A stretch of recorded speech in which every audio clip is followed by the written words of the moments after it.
রাসূলুল্লাহ সাল্লাল্লাহু আলাইহি ওয়াসাল্লাম এখনো দুনিয়াতে আসেন নাই। রাসূলুল্লাহর আব্বার নাম হলো হযরতে আব্দুল্লাহ, আম্মাজানের নাম হলো হযরতে আমিনা। রাসূলুল্লাহর আব্বার নাম আব্দুল্লাহ, আম্মার নাম আমিনা। এখনো তারা একে অপরের বিয়ে শাদী এখনো হয়নি। যার তার সাথে কি এত সহজেই রাসূলুল্লাহর জন্ম, যার তার উদ্দেশ্যের মাধ্যমে কি রাসূলুল্লাহকে আল্লাহ দুনিয়াতে আনবেন নাকি? সম্ভ্রান্ত পরিবার, যে পরিবারের সাথে অন্য কোনো পরিবারের তুলনাও করা যাবে না, এমন একজন পুরুষ থেকে রাসূলুল্লাহর জন্ম আল্লাহ দান করবেন এবং এমন একটা মায়ের গর্ভের মাধ্যমে রাসূলুল্লাহকে দুনিয়ার মধ্যে আনবেন যাদের সম্মান আসমানের নিচে মাটির উপর কারোর সাথে যেন মিল না হয়। আরব দেশের মধ্যে এখনো পর্যন্ত সবচাইতে বড় মর্যাদাপূর্ণ বংশ ইতিহাসের পাতার মধ্যে লেখা হয় রাসূলুল্লাহর বংশের মতো হাশিমের পুত্র রাসূলুল্লাহর বংশ বনি আব্দুল মুত্তালিবের ছেলেদের মতো অতীতেও কোনো সন্তান সম্পত্তি কোনো মানুষ অতিক্রম করে নাই। কিয়ামত পর্যন্ত রাসূলুল্লাহর বংশের মতো কোনো বংশ আর হবে না। আল্লাহু আকবার। আর রাসূলুল্লাহর আব্বা, যাকে নবী মুহাম্মদের আব্বা আল্লাহ নির্বাচন করবেন, সাধারণ কোন আব্বাকে রাসূলুল্লাহর আব্বা নির্বাচন আল্লাহ করবেন না। এমন একজন আব্বা আল্লাহ রাসূলুল্লাহর জন্য নির্বাচন করবেন যে পুরুষটা হবে আরব দেশের মধ্যে সবচেয়ে বড় সম্মানী।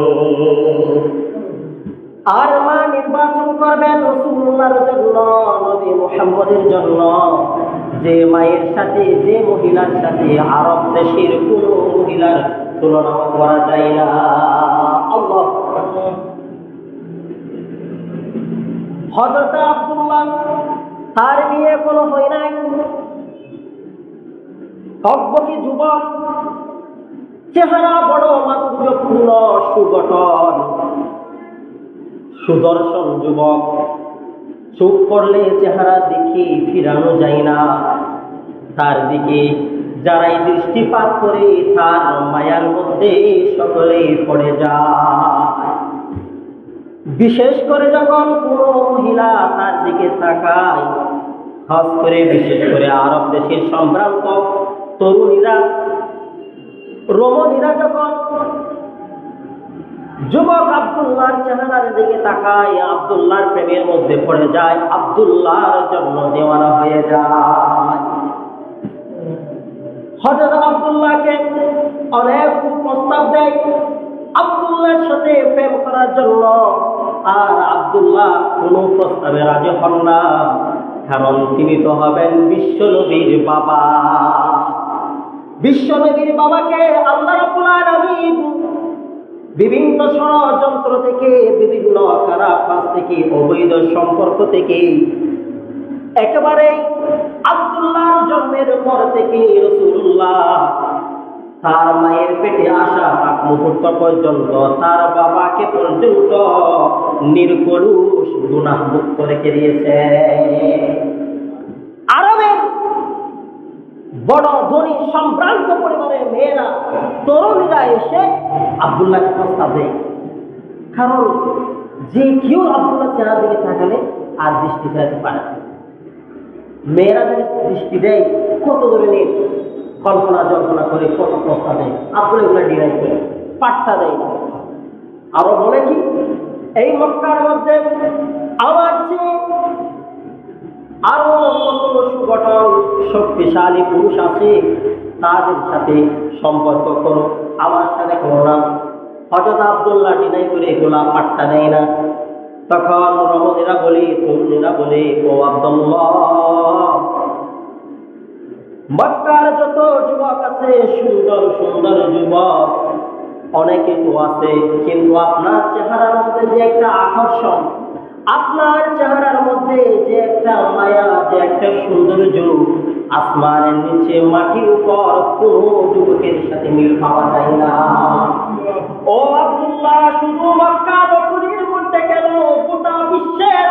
তোমার মতো সুদর্শন সুগঠন আর কোন যুবক এই পৃথিবীর মধ্যে আমাদের জানা মতো আর কেউ নেই। দেওয়ানা হয়েছে।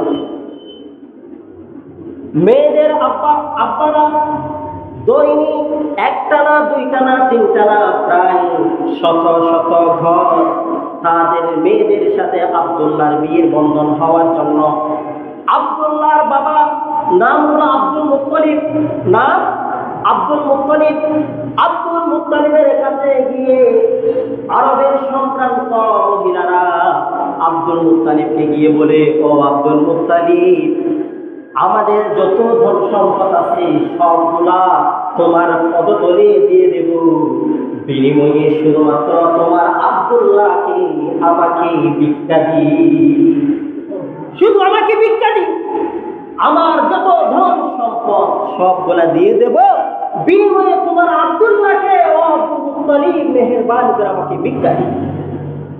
আব্দুল মুত্তালিব বলে, ও মক্কা বাসিন্দারা, ও মক্কা নগরীর লোকেরা, তোমরা কেন আমার ছেলে আব্দুল্লাহর জন্য তো পাগল ভাড়া হয়ে গেছো, এত দেওয়ানা কেন হয়ে গেছো? কারণ কি? মেয়েদের বাবারা বলে, ও আব্দুল মুত্তালিব, আমরা পাগল হই না, আমাদের ঘরের মধ্যে আমাদের মেয়েরা তোমার ছেলে আব্দুল্লাহর জন্য দেওয়ানা হয়ে গেছে, আমরা পাগল হই নাই, তোমার ছেলের জন্য আমাদের মেয়েরা পাগল হয়ে গেছে। একটা না দুইটা না, শত শত ঘর গরিব আসে। পরিশেষে হযরত আব্দুল্লাহর বিয়ে হয় একই কুরাইশ বংশের একজন মেয়ে, নাম হলো হযরতে আমিনা রাদিয়াল্লাহু তাআলা আনহা। তিনি কিন্তু কুরাইশ বংশের, তবে একটু দূরে, একই গোত্রের। তিনি অনেক সম্ভ্রান্ত, তিনি অনেক সুন্দর, তিনিও গুনাহ থেকে একেবারে ছিলেন, মুক্ত ছিলেন। পরিশেষে হযরত আব্দুল্লাহর বিয়ে হলো আম্মাজান বিবি আমিনা রাদিয়াল্লাহু তাআলা আনহার সাথে। একদিন দুদিন তিন দিন পর্যন্ত আব্দুল্লাহ নিজের ঘর থেকে বের হইলেন। আপনাদের মনের কাছে দেখি হযরত আব্দুল্লাহ 3 দিন পর্যন্ত ঘর থেকে বের হই না। ওইদিকে আমাদের রমণীরা, তরুণীরা হযরতে আব্দুল্লাহর জন্য পাগল করার মতো হয়ে গেছে। এদিকে তো হযরত আব্দুল্লাহ কি হয়ে গেছে? বিয়ে হয়ে গেছে। 3 দিন পর্যন্ত হযরত আব্দুল্লাহ নিজের ঘর থেকে বের হই না। 3 দিন পর্যন্ত নিজেকে বন্দী করে রাখলেন ঘরের মধ্যে।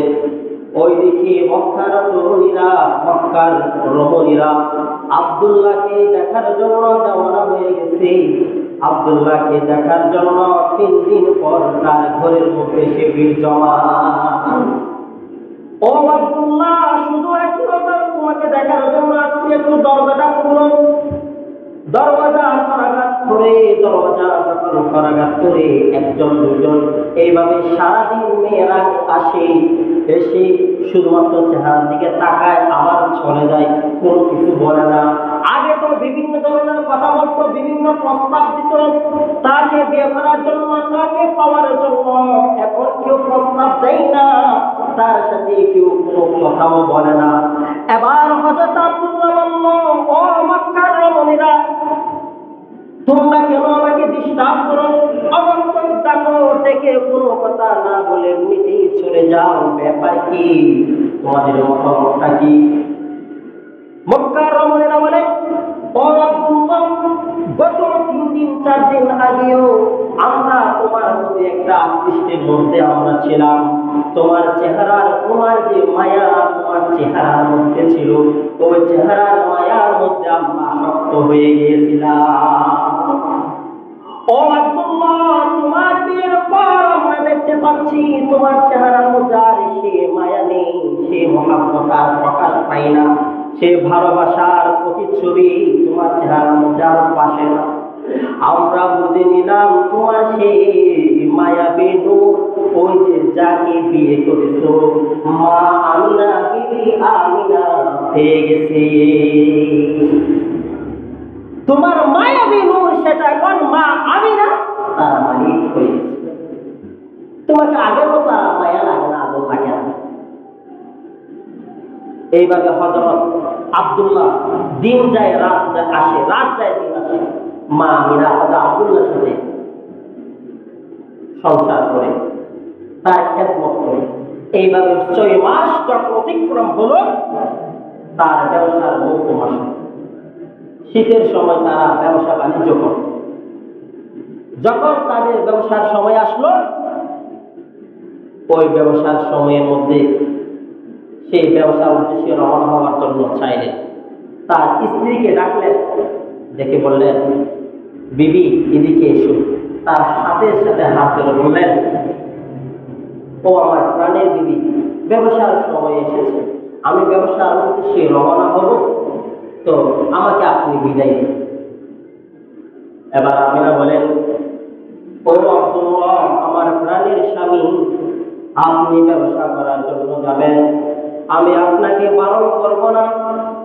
আপনি অবশ্যই জানেন আমাদের বিয়ে হয়েছে, আমার গর্ভে আমাদের সন্তান রয়েছে, আমাদের গর্ভে আমাদের সন্তান রয়েছে, আমার গর্ভে 6 মাস আজকে অতিক্রম চলতেছে।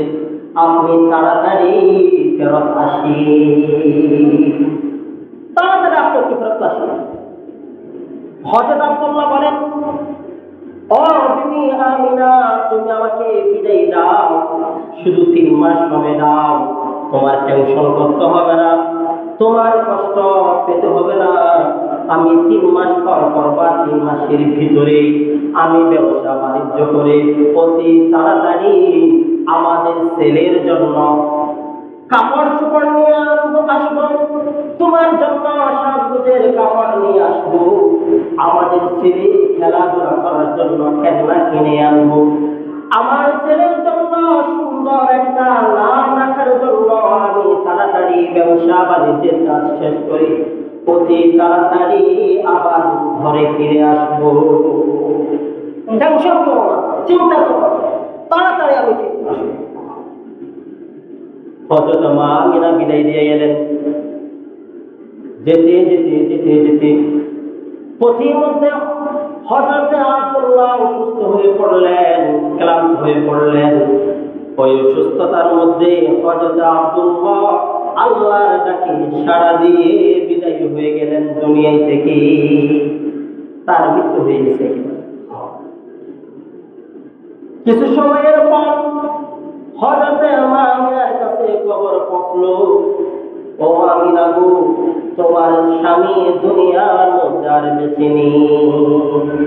মা আমিনা ভেঙে পড়লেন, আহারে, অল্প কিছুদিন আগে তো আমার স্বামী আমার থেকে বিদায় নিয়ে গিয়েছিল, যে অতি তাড়াতাড়ি ফেরত আসবে, আমার সাথে কতই না প্রেম বিনিময় করেছিল, এত তাড়াতাড়ি আমার কোল খালি করে আমার ছেলে কোনো দুনিয়াতে আসে না, আমার ছেলে এর মধ্যে কোনো গর্বের মধ্যে আমার ওই ছেলেটাকে এতিম বানিয়ে, আহারে আব্দুল্লাহ, কেন যে তুমি চলে গেল আমাদেরকে এতিম করে। মা আমিনার বড় কষ্ট লাগে। আসলেই তো কষ্ট লাগারই কথা।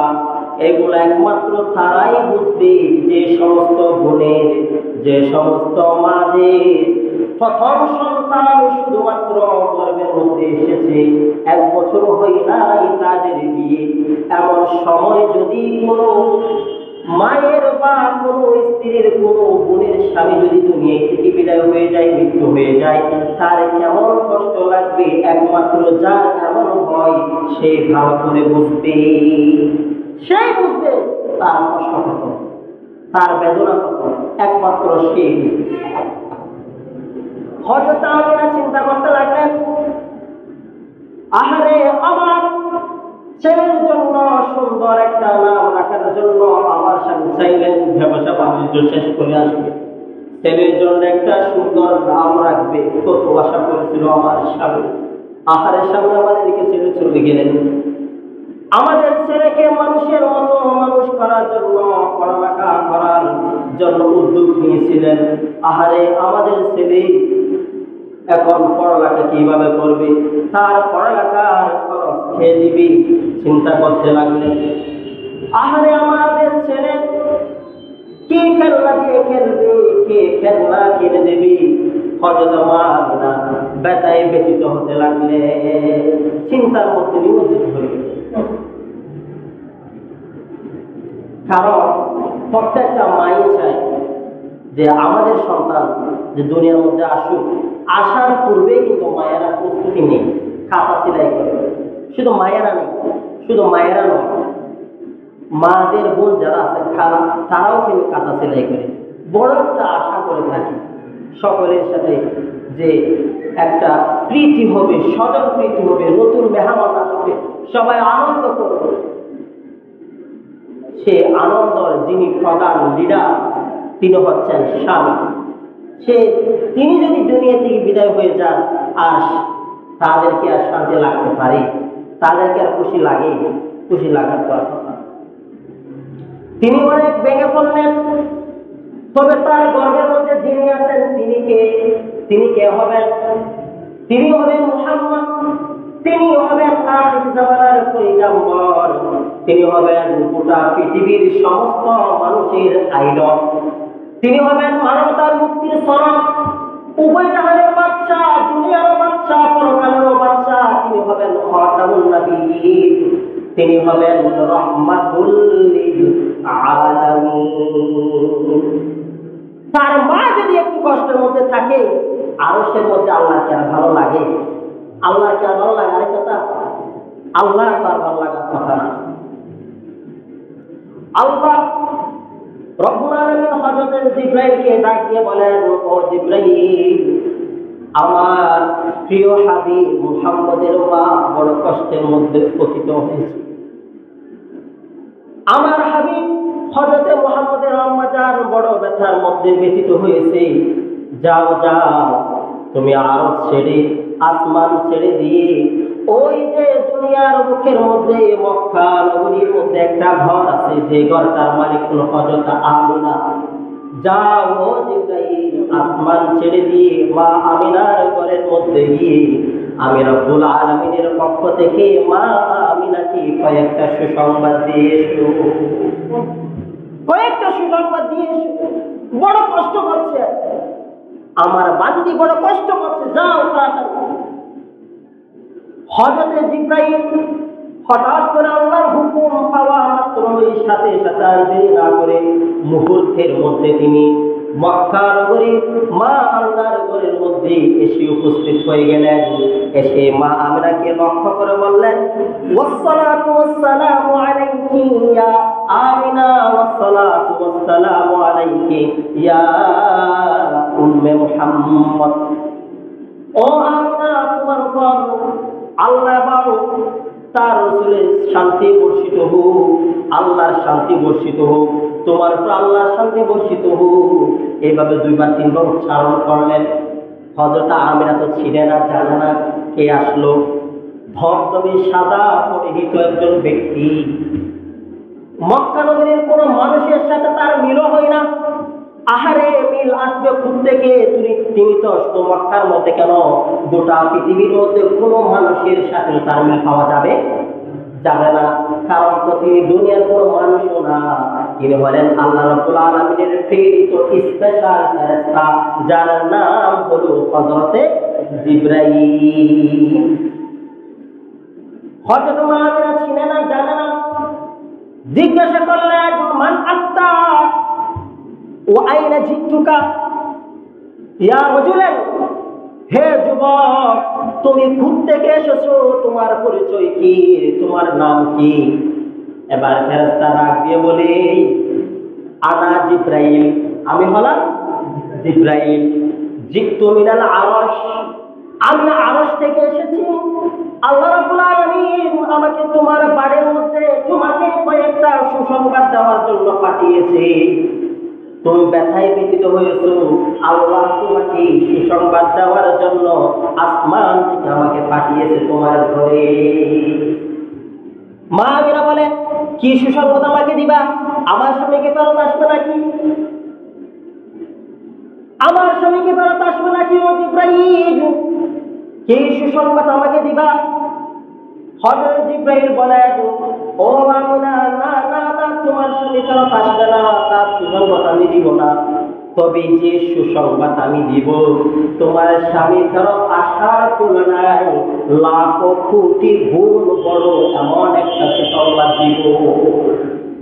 একটা না দুইটা না কয়েকটা সুসংবাদ, যেগুলা তুমি টেনশন করে করে কাঁদো যে তোমার ছেলের নাম কি রাখবে, কে রাখবে আদর করে, নামটা কেমন হবে, কে তোমার নাম রাখবে, এটা তুমি টেনশন করো, এটা তুমি চিন্তা করো। কে তোমার ছেলের জন্য খেলনা কিনে দেবে, কে তোমার ছেলেকে দেখাশোনা করবে, কে তোমার ছেলেকে পড়ালেখা করাবে, যে টেনশন তুমি করো, এই টেনশন গুলা থেকে তোমাকে মুক্ত দিয়ে যে সুসংবাদ আমি দিতে যাচ্ছি, এই সুসংবাদটা হলো এমন এক সুসংবাদ যে সুসংবাদ শুনলে তোমার চোখ কপালে উঠে যাবে। জিব্রাইল, বলো হে জিব্রাইল, কি বলতে চাও, বলো তোমার সুসংবাদ কি? হযরত জিব্রাইল বলেন, ও আমিনা, তোমার মনে বড় কষ্ট, 3 মাস পর তোমার স্বামী এসে তোমাদের সন্তান যখন ভূমিষ্ঠ হবে, উভয়জন মিলেই খুশি করে একটা নাম রাখবা তোমরা নির্ধারণ করেছিলা, কিন্তু তোমার মনে কষ্ট হলো আহারে প্রাণের সেই স্বামীটা এখন দুনিয়ার মধ্যে নাই, কে আমাদের সন্তানের নাম রাখবে, তুমি টেনশন করো। ও আমিনা, আল্লাহর পক্ষ থেকে আরশে আজিমের মধ্যে অনেক পূর্ব থেকে ঘোষণা হয়ে গেছে, তোমার গর্ভে যে সন্তান এসেছে এই সাধারণ কোন সন্তান না, তার নাম কি হবে? আরশে আজিমের মধ্যে আল্লাহ রাব্বুল আলামিন পূর্ব থেকে তার নাম ঘোষণা দিয়েছেন, আর তার নাম হলো হযরতে মুহাম্মদ। সুবহানাল্লাহ, আল্লাহু আকবার। সাধারণ কোনো মানুষ তার নাম রাখবে না, তোমার স্বামী বা তোমাদের কোনো প্রয়োজনে নেই, বরং স্বয়ং আল্লাহ রাব্বুল আলামিন আরশে আজিমের মধ্যে তার নাম রেখেছে।